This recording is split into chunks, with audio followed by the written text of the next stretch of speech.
bit more what you mean by the story you tell with making the piece or making the art. Yeah. So there's this famous example I always give. This I think he's an Italian artist, and he has this series of sculptures that don't exist, right? So it's literally just he will tape up a little piece of the pavement and say, "There's a sculpture here. It's up to you to imagine what it looks like." Yeah. And that little piece of pavement you would have taped up is then cut up and sold.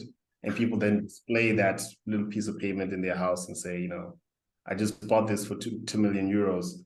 Yeah.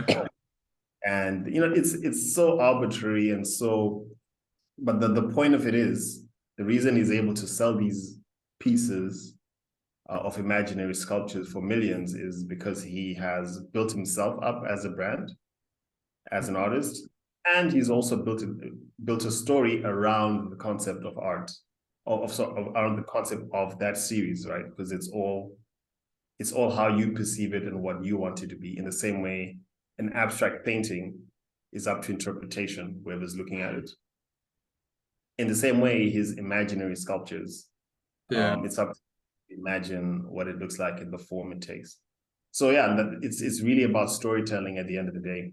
Like, we can all use Midjourney and ChatGPT to create stuff, but can you build a story around the art you're creating, and can you package that in a way that's compelling? And so yeah, I feel like that's an important aspect of it. That's fascinating. Like, yeah, this was something I really wanted to ask you about, was when it suddenly becomes easy for people to create all this art. There's just like, I mean, I saw you gave a presentation the other day on like how to write a book and create it with the artwork and stuff with AI. So if 100 people listen to that talk, or 100,000 people listen to that talk, there'll suddenly be 100,000 new books, maybe.